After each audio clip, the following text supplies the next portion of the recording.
So this is my number one tip for new sellers on Amazon, okay? And this took me years to learn, so stay tuned to the end. If you get distracted by cat videos, then look, you need to cut that out. Watch the whole of this video, okay? Look, people confuse Amazon. People go into it thinking it's confusing. And let me tell you, this is not a confusing business, okay? Amazon is not a confusing business. People make it confusing. Now I understand, obviously, it's confusing to start with, to set up the account, to set up your Seller Central, etc. I understand the softwares like Buybot Pro and stuff. I get that's confusing. But once you're past that, you're essentially buying and selling stuff for more. You're buying stuff and selling stuff for more. So my advice would be to keep it simple. This is my number one tip. Keep it simple, okay? Now here's what I mean by this, and listen carefully to this.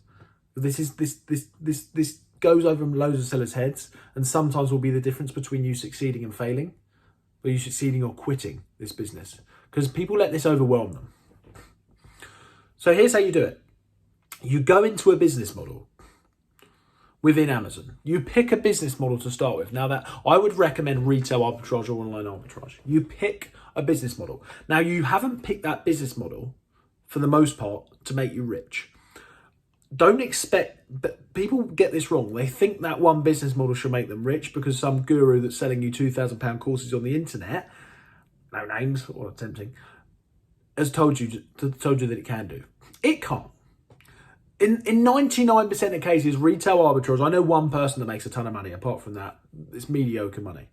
Retail arbitrage, online arbitrage are not going to make you rich. So stop thinking that's going to be your thing, and stop letting it affect your ego when you tell people you do online arbitrage, retail arbitrage, because I know people have got some sort of issue with that, thinking that they're better than that. Forget that stuff. Forget that rubbish, right? The reason you're doing this business model, in my opinion, should be to understand the game, to understand buying and selling. So change the goals around this. Stop expecting too much from this. Stop expecting to quit your job straight away from this. Stop expecting this to be a really, really reliable income and business. Because in my opinion, although it can be, in many other cases it's not. People don't find it reliable enough to quit their business. So here's what I would do. Pick that business model.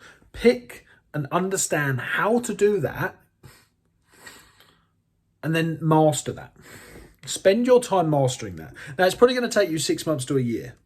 Now, I'm sorry if that guru told you it'd be 30 days, but it's probably going to be 6 months. Most likely, it's going to be a year. You're probably going to need that to do that for about 6 months to a year, okay? To actually start to master it. Now, by the way, at the end of the day, there's still going to be hundreds and hundreds of things that you don't know compared to an experienced seller that's been doing this for years, but you're going to know enough. Now, once you get to that stage, you've got to make a really important decision. And this is something that you shouldn't think about lightly. You've got to think about what you're going to do next. Now, that next business model, in my opinion, should be one of the following. You should either be focusing on being like a house of brands, right? Which means that you do wholesale or you do brand deals. And you focus on being one of the best Amazon sellers for wholesale or brand deals. And you build a really significant business off that because you can. Your margins might be small, probably not that small when you're doing proper brand deals, which are going to take time to get, by the way, because you need to build up that credibility.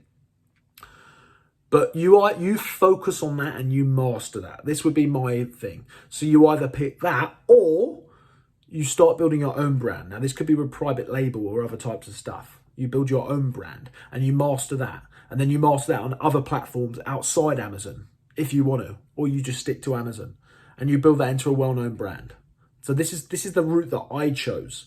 Now, once you've chosen one of them two things, you need to incorporate that into your long-term vision.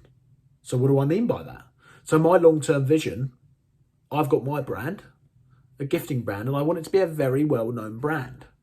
And I want it off Amazon and on Amazon, but I just want a well-known brand. I don't relate that with selling on Amazon whatsoever. Because yes, our brand will be on Amazon selling, but just like Nivea's on Amazon selling. Do you see what I mean? It's a big brand. That's our long-term goal. And now I've got that long-term vision. I have that long-term clarity, and I don't get obsessed with the little issues that Amazon chuck at us because it's just one of our selling platforms. Do you see what I mean? Yes, I do the social media around Amazon, but it's not my thing. Amazon won't be my thing forever, although I enjoy creating the content. Business is my thing. E-commerce is my thing. So you need to pick, are you going to do wholesale or brands, and are you going to do this? And I would decide this on two things. A, it depends if you're creative. Because if you're creative, you have more chance of winning at the brand stuff. If you're not creative and you're systems and procedures orientated, I would pick the wholesale / brand deals type stuff over here, because you don't need to be creative for this necessarily, for the brands and the wholesale and stuff. You need to be creative to create your own brand, because you're going to be creating your own products. And in order to compete against some of the best, you have to have some of the best. Or you need to be willing and have the mindset to outsource this to someone else, the creative side, vice versa.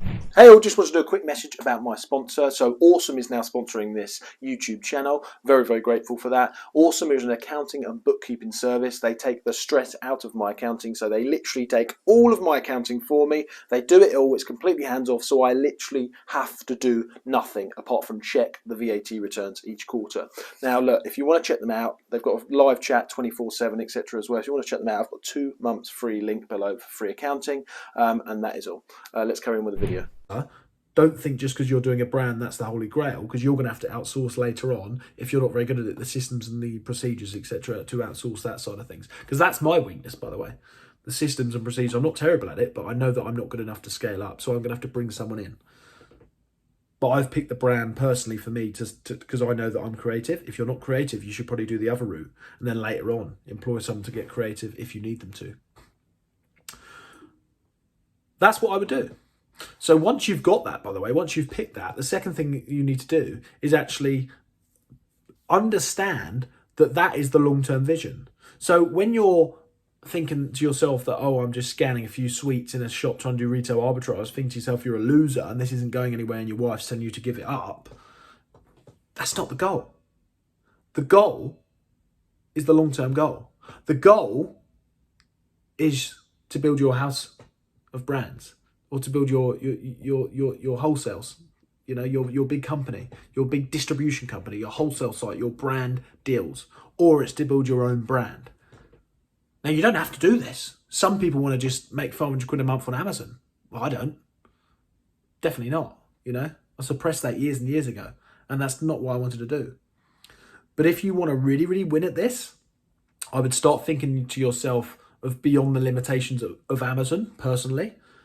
And eventually you can have, for either of these, whether you're doing wholesale and brand deals or you're doing your own brand, for both of these, eventually you can have one of a very well-known brand of your own websites. And then Amazon's just one of your sales platforms. Because we all love Amazon. Fantastic. Well, we don't all, but anyone that sells in it and understands that's selling it.